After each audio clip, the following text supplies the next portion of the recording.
Hello, everyone. My name is Catherine DeVita. I'm the training coordinator at the Digital Research Alliance of Canada, and I welcome you to today's session. Today, we are joined by Marcus Closen to discuss planning for cybersecurity with the DMP Assistant. So I would like to acknowledge that I'm working from Montreal, situated on the unceded traditional territory of the Kanien'kehá:ka, a place which has long served as a site of the meeting and exchange amongst the many First Nations. As we proceed with our webinar session today, it is with the acknowledgement of the First Nations, Inuit, and the Métis nations and communities who have been harmed by colonial and unethical research, and of the data sovereignty and research priorities of these nations and communities. On behalf of the Digital Research Alliance of Canada, we commit to understanding and taking up our role in reducing harm and advancing reconciliation in research. The Alliance seeks to provide a welcoming, engaging, and safe community for everyone. So discriminatory language is not appropriate in any venue or platform. The Alliance does not tolerate harassment in any form, and harassment can be understood as any behavior that threatens another person or group or produces the feeling of an unsafe environment. So without further ado, I'd like to introduce Marcus Closen. So he is product lead of the data management planning with the Digital Research Alliance of Canada, where he oversees strategy and development of the DMP Assistant, a national bilingual platform to support researchers to developing data management plans. Marcus is also in the later stages of completing a PhD in political science at the University of Toronto, where he gained experience in computational social science and working with complex data both in quantitative and qualitative settings. He has extensive experience in technology and academic settings, and it is our pleasure to welcome him here today. So to give you a quick overview of today's session, we will explore how cybersecurity is considered in the process of data management planning. As funders increasingly require DMPs, an integral component for some researchers means considering the security of their data, especially in a cybersecurity context. Real-world examples will be drawn on, and several Alliance templates from the DMP Assistant will be explored.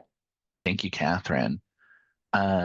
So I'm just going to quickly do my own land acknowledgement because we work in a distributed setting and we're all over the country. So I'm presenting to you from the city of Toronto on the traditional territory of the Mississaugas of the Credit, the Anishinaabe, the Chippewa, the Haudenosaunee, and the Wendat peoples, and which is now home to many diverse First Nations, Inuit, and Métis peoples. I also want to acknowledge, along with the land and these First peoples who live here, and to consider what this means moving forward as a settler researcher living and working here. So I'm going to just quickly share my screen, and despite 4 years after the pandemic, this is still a challenge. So, Catherine, can I just get a thumbs up if you can see the slides properly?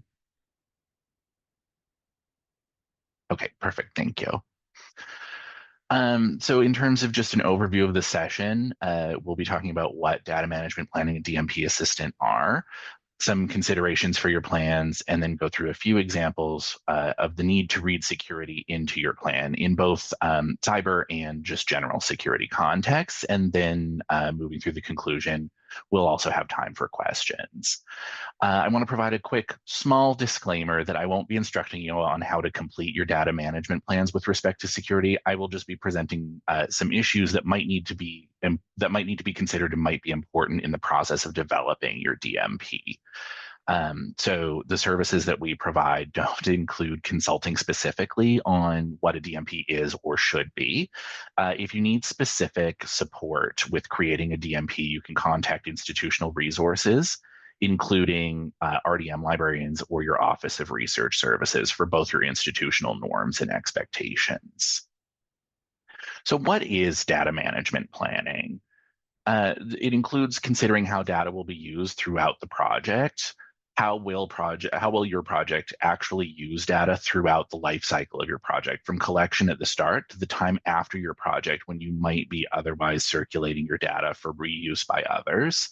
Ethical and legal considerations, including what obligations you have to your data, study participants, and the collection, reuse, and sharing, as well as deposit, which might have other implications. And speaking specifically to data sharing and deposit, the after the project considerations of where you'll deposit and under what terms. So DMP Assistant is a national bilingual platform that provides a place where you can produce your data management plans. The platform is nationally available and completely bilingual on the Alliance templates. Templates are available from the former Portage network. These have recently been rebranded Alliance templates. So if you've had an account for a little while, there might be a small language change. Institutional templates are also available. So if you are operating out of an institution, an academic institution, or a research hospital, there may also be additional templates available to you through your institution that might respond to specific needs in your context. Expert groups and research data management professionals work to create templates that bring together structuring questions and informational guidance that might be beneficial to the process of developing your DMP. And ultimately, the question is always, why plan? Why should you have a DMP? One of the important things is that this provides structure to a process of data management. So you can structure the overall process. How will data be collected? How will you and your collaborators ensure that data collected are not overlapping? And what record keeping practices will you use? A DMP can also have implications for replication data availability, including sort of when data will be available and at what point it moves from internal to your team to available externally. DMP can also have important guidelines for your team and for yourself on how you'll manage sharing requests when data does become available. If you have sensitive data or data that you otherwise wish to limit access to, under what circumstances will you share the data, and how will you manage those sharing requests when they do come? So DMP Assistant is the primary platform that I am responsible for. Again, it's national, it's collaborative. You do have the ability to use DMP Assistant to collaborate with other researchers if you are working on a DMP across institutional contexts. It's consistently available because it is cloud-based, and so you don't have to worry about a file stored on, your desktop computer in your office. If you need your DMP and you are somewhere else in the world, you can still get it. And a lot of the templates are interdisciplinary, and guidance is available for a variety of applications. So the templates try to sort of address the greatest context possible. If you ever are interested in where you can read other DMPs, we have several public DMPs available on DMP Assistant itself. NASA actually have an archive of their old data management plans. There are example DMPs developed by the Alliance, specifically through the expert group for data management planning. And the group at McMaster have developed a DMP database that contains a lot of different examples of data management plans. So turning towards sort of the meat of this session today is sort of just considering cybersecurity. I think that we can sort of consider security at the same time that we consider cybersecurity, since everything is digital now.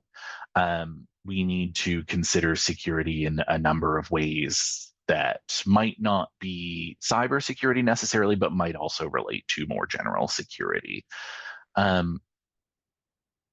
So why worry about your security? You have an ethical obligation in a lot of cases to your study participants to ensure that you're maintaining the data in a way that protects their information if it is identifiable.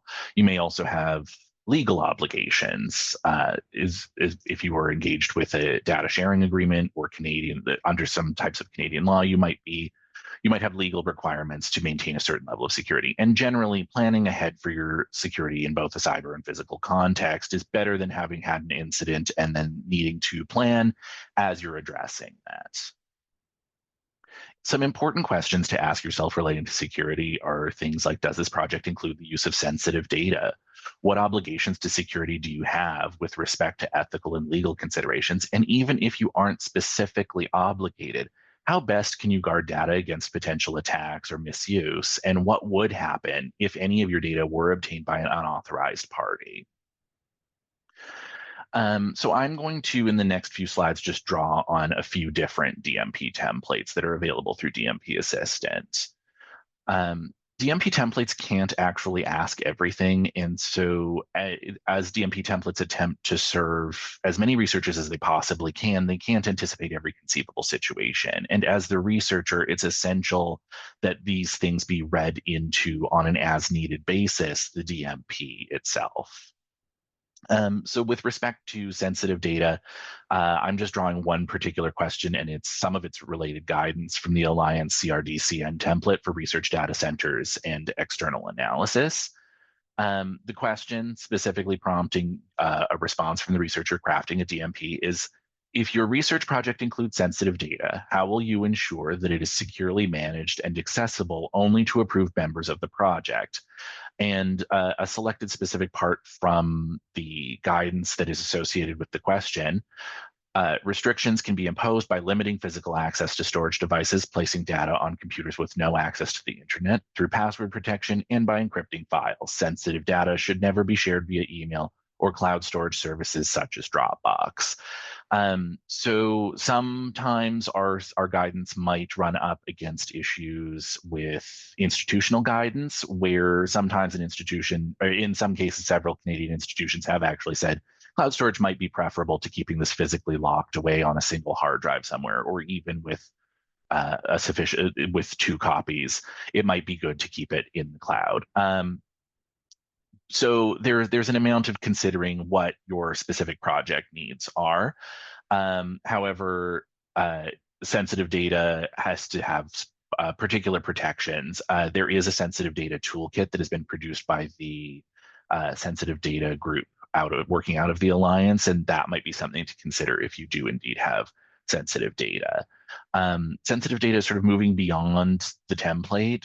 So considering what other things might be out there, you may need to consider the need to protect certain data, limiting the use and access to these data through other sections. So reading this into the DMP itself is important, and also using available sensitive data resources like the toolkit that I've mentioned. If you're particularly concerned about sensitive data, we do have a session running through another part of the Cybersecurity Month events, Cybersecurity within the Controlled Access Management for Research Data event being run by Victoria Smith, who is the Data Governance and Ethics Lead here at the Alliance. Moving along, there are also considerations with how you actually store data and how data storage is being done. So the question from the Alliance template this time is, how and where will your data be stored and backed up during the research project? The guidance associated with this question suggests that the risk of losing data due to human error, natural disasters, or other mishaps can be mitigated by following the 3-2-1 backup rule. The 3-2-1 backup rule is have at least 3 copies of your data. Store 2 copies on 2 different media. Keep 1 backup copy off-site. Data may be stored using optical or magnetic data, which can be removable, such as DVD or USB drives, fixed drives, or networked storage. Each storage method has benefits and drawbacks that should be considered when determining the most appropriate solution. Beyond the template, consider how your storage could be secure or insecure. Institutions will vary their guidance on this depending on your contexts. Some institutions will advise you that you should use institution-based storage solutions. Others might say that you should use cloud-based infrastructure maintained by the university, or others might say the cloud is not acceptable for our purposes and you would want to use hard drives. You may want to consider your personal concerns about security in this regard. I personally am particularly cloud critical when I have a commitment to the deletion of research materials or to the particular types of data. And I actually maintain a network attached storage device in my own home for my own research data. On access, the question asked in the Alliance Simplified template, a new template that was launched earlier this calendar year, is how will data be stored, accessed, and worked with? The guidance suggests that you describe both where and how data will be stored, accessed, and worked with during the active phases of your research, including, as applicable, all versions of your data, all activities, all software and platforms, who requires access, including what security measures you'll be taking, and what data will be backed up to prevent data loss, or how data will be backed up to prevent data loss. Beyond the template, how does access introduce new risk to your project? If you're working with sensitive data or some version of data that isn't meant to be shared with your team, how are you limiting that access? And how does providing access to any additional members of your team introduce further risk?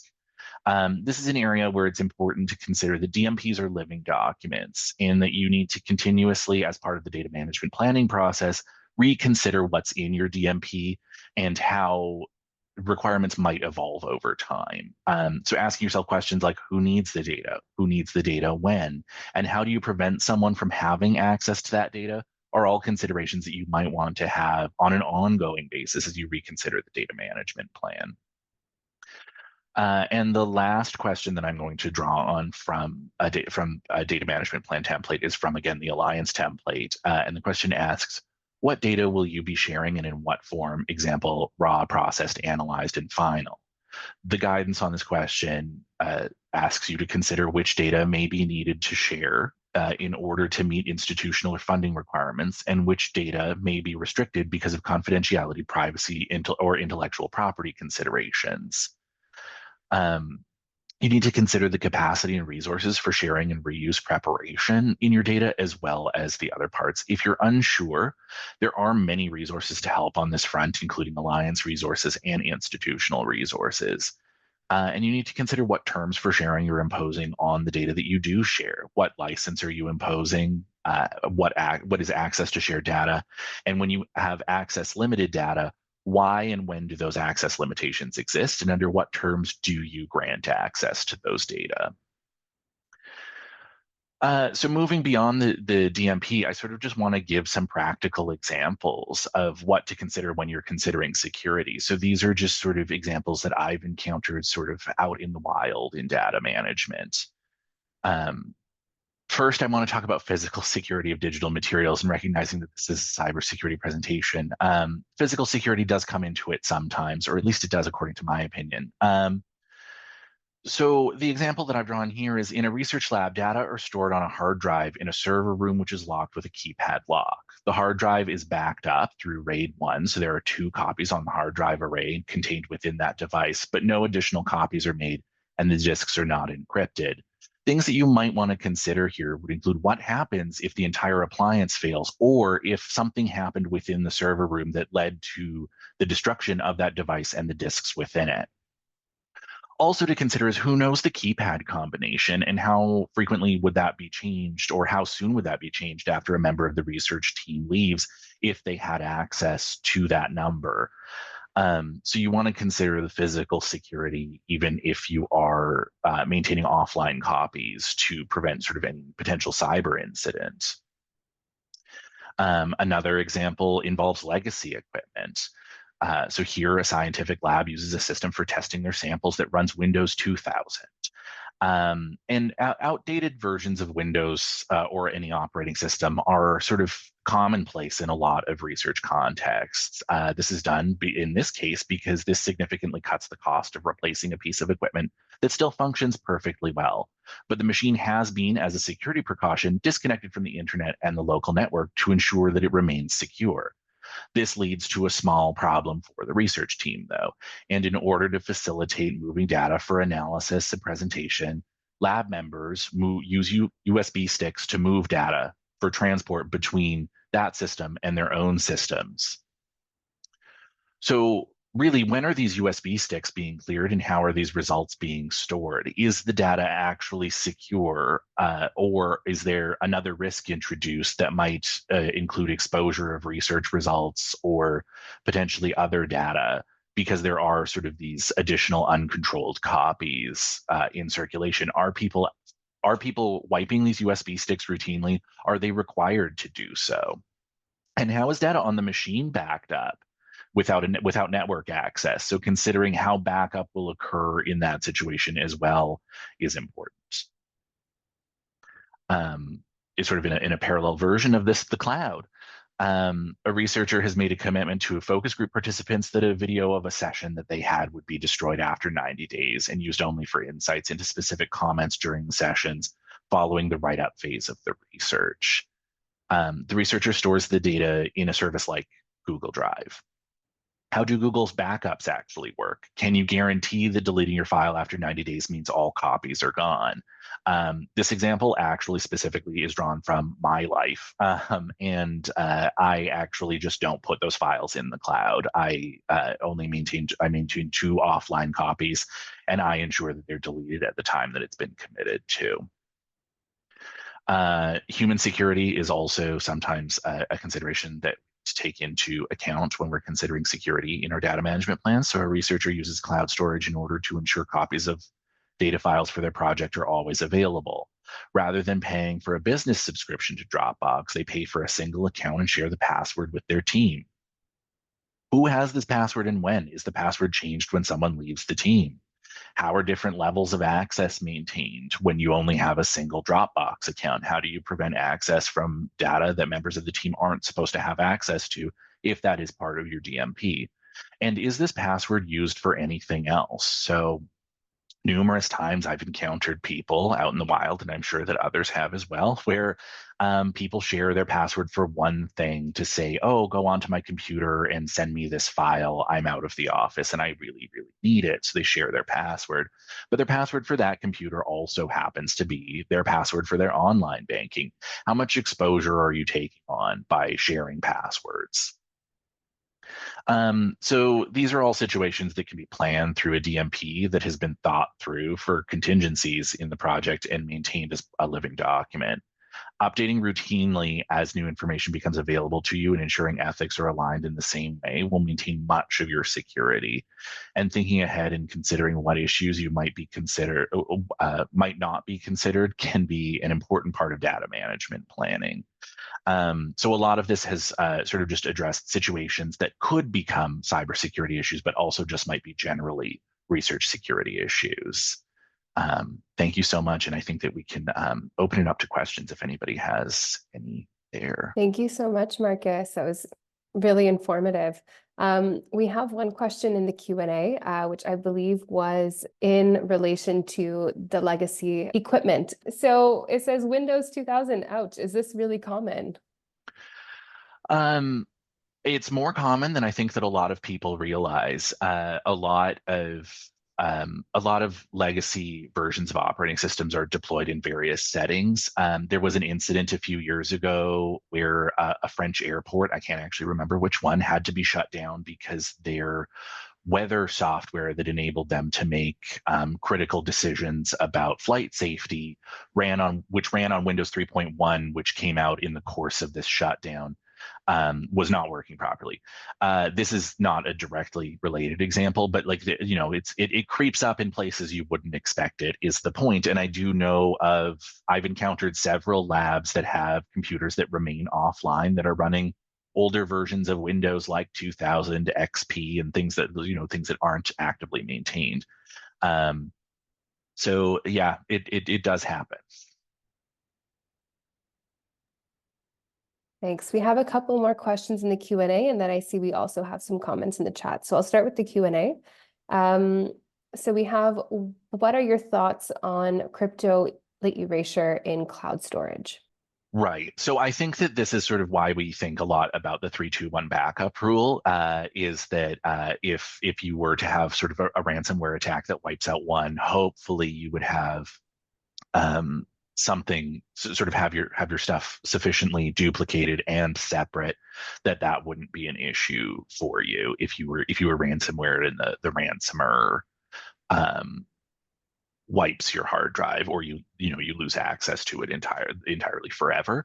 That if you have sufficiently duplicated files, hopefully you would be safe from that. I know that might not be the case forever. And that there are, I know Nathan also linked to sort of the problem of some air gap systems can be breached. What about the use of password managers? Are these secure? It sort of depends on the password manager. Unfortunately, with password managers, if your password to the password manager is compromised, all your passwords are compromised. So something to consider in using password managers there. Yeah, great point. Thanks, Marcus. I don't see any more questions in the Q&A or in the chat. Oh, I guess we can wrap it up. Thank you all for joining us today. So we really appreciate your interest and your continued enthusiasm for securing our digital environment. It really is everyone's responsibility. So we'd love to hear more from you. Please feel free to connect with us on Slack if you are on Slack, or by email to give us your feedback. Or as I said, if you have any additional questions for Marcus that we didn't get a chance to address in session, we will pass it on to him to connect with you offline. So before we close up, just to call your attention to our upcoming sessions. So next week is a packed week with presentations on Tuesday, Wednesday, and Thursday, starting with cybersecurity hygiene presented by Scott Baker from UBC. We also have the Victoria Smith, who was mentioned in Marcus's presentation, and so she'll be delivering a session on cybersecurity within the controlled access management for research data. And finally, there will be a session on insider threats presented by Ben Reed and myself on Thursday. So looking forward to seeing you all back here next week. Until then, have a wonderful weekend, and thank you all for joining.